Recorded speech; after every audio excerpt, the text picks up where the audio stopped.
afternoon. You're watching the English newscast on Future Television. I'm Linda Samim, and these are today's top stories. Egyptian President Abdel Fattah al-Sisi cuts short a visit to the African Union summit after a wave of deadly attacks in the Sinai Peninsula. Future Movement head Fouad Sanyoura condemns any attacks on Arab lands, but reiterates his party's rejection of Hezbollah's arms. And Iranian official Alauddin Boroujerdi visits Lebanon and urges stronger ties with Saudi Arabia. Egyptian President Abdel Fattah al-Sisi has cut short a visit to Ethiopia for an African Union summit following a wave of deadly attacks in the Sinai Peninsula claimed by a group that pledges allegiance to the Islamic State of Iraq and the Levant. 2 children were reportedly killed in the clashes between the army and fighters in Sinai, a day after at least 26 people, mostly soldiers, died in violence there. Fighters fired a barrage of rockets and set off a car bomb in a series of attacks in the north of the region, in some of the worst anti-government violence in months, according to security officials. Ansar Beit al-Maqdis, that now calls itself the Sinai province, said it was retaliating against a government crackdown on supporters of former President Mohamed Morsi.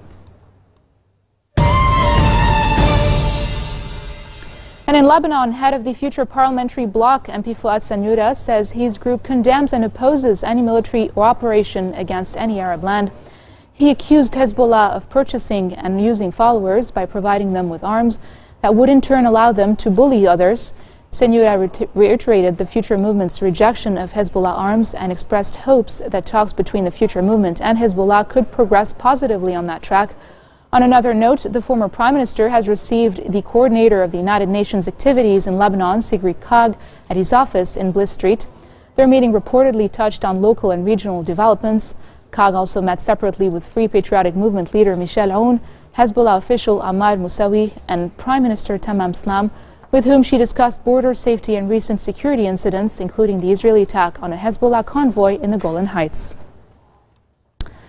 Chairman of the Iranian Parliament's National Security and Foreign Policy Committee, Alauddin Boroujerdi, says Tehran is keen on preserving Lebanon's stability, stressing that it is up to the Lebanese rival factions to resolve the presidential impasse.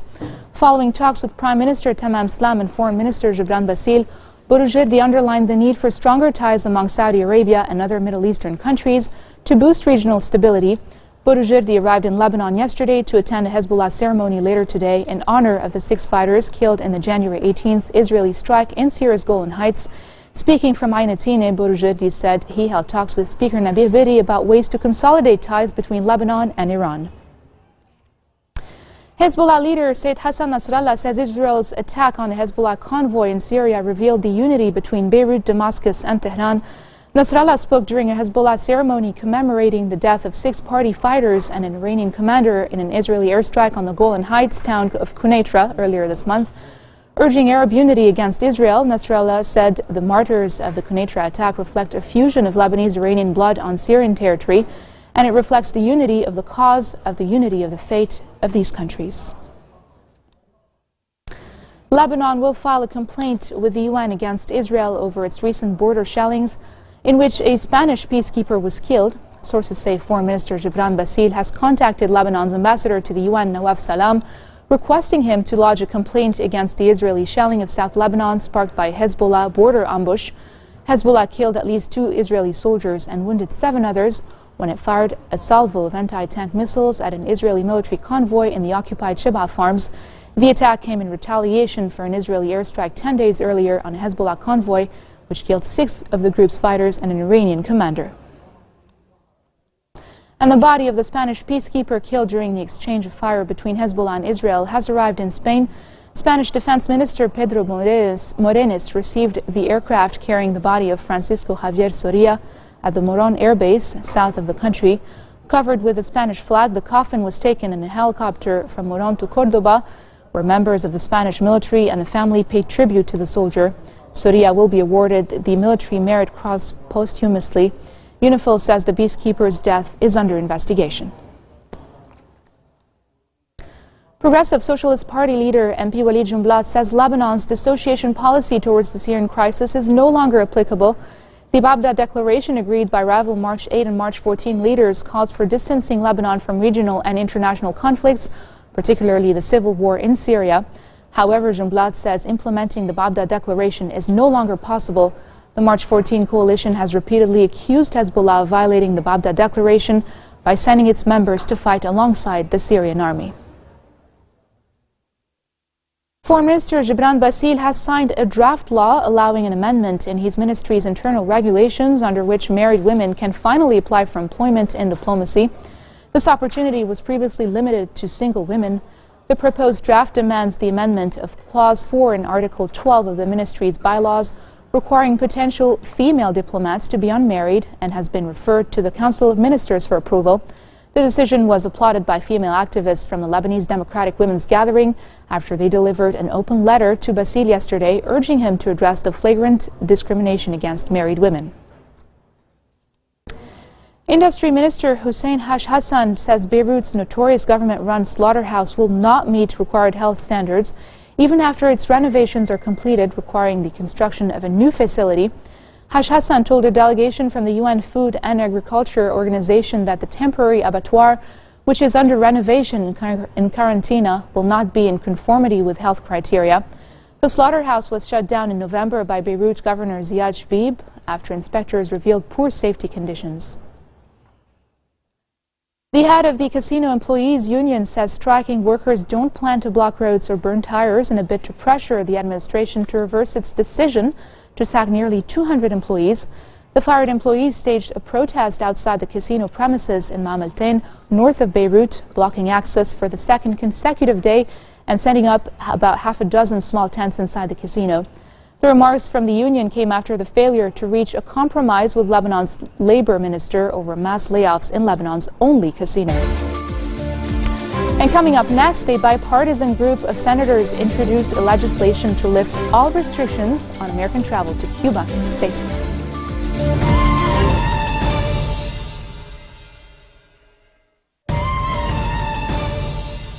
Welcome back. The fates of the two hostages threatened by ISIS remain unknown after the deadline set by the Islamist group passed yesterday evening.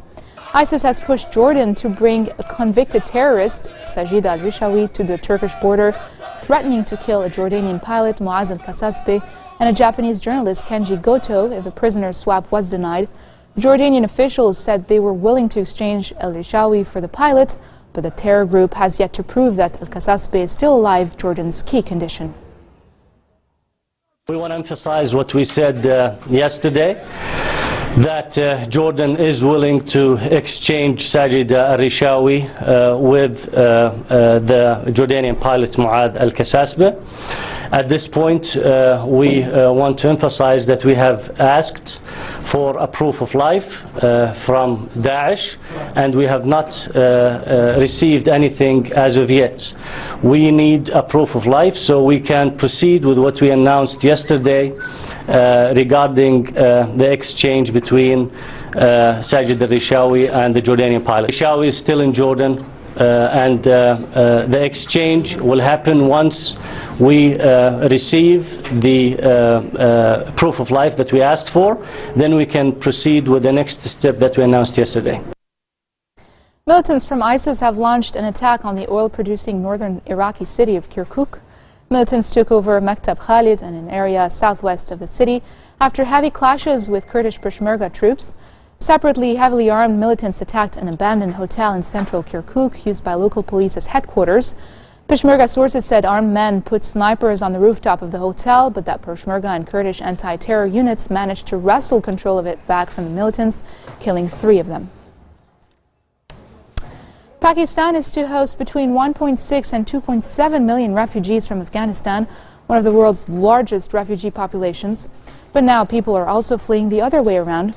More than 200,000 refugees have crossed into Afghanistan from Pakistan since June of last year. They're escaping their army's bombardment of insurgent groups, such as the Pakistani Taliban in the lawless tribal territory that borders Afghanistan, as well as terror attacks from militant groups. Violence in Pakistan has been steadily escalating, with the latest attack against a Shia mosque in Shikarpur today, claiming at least 35 lives. Bodo Shak, UNHCR's director in Afghanistan, says he has seen no easing of the bombardment of North Waziristan and does not expect the flow of refugees from there to stop anytime soon. Since the first half of the year, we have had quite a substantial number of Pakistani refugees coming across from North Waziristan. They started off with a group of about 10,000 families that has now increased rather significantly, so we are well past 20,000 and almost by 30,000 families today. There were many discussions in the early days on who were the people coming across into Afghanistan. What we though have seen today with the numbers of people that we are is certainly that our firm impression and those that we are supporting are civilians, that there is not a security element to the groups of those that we are supporting. UN Secretary General Ban Ki-moon says he will never stop calling for the immediate and unconditional release of the school children kidnapped by Boko Haram militants in Nigeria last year. Speaking at the African Union Summit in Ethiopia, Ban condemned the actions of the Nigerian insurgency group and all terrorism across Africa.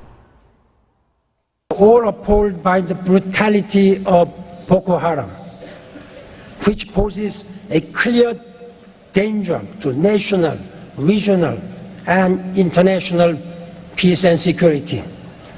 This group continues to kill Christians and Muslims, kidnap women and children, and destroy churches and mosques. We will never forget the girls and boys kidnapped from Chibok last April, and I will never stop calling for their immediate and unconditional release. Terrorism knows no boundaries and affects African countries in the Horn, the Sahel, and elsewhere. No grievances or cause justifies terror. At the same time, let us remember that counter-terror efforts that fail to respect human rights can make the problem worse.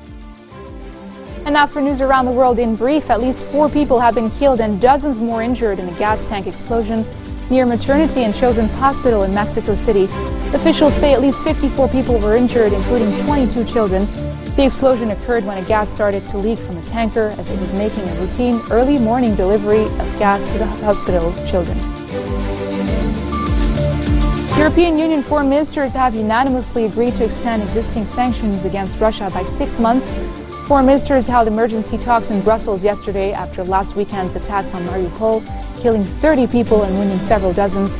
The EU is also preparing a list of new officials to be put on the visa ban and asset freeze program.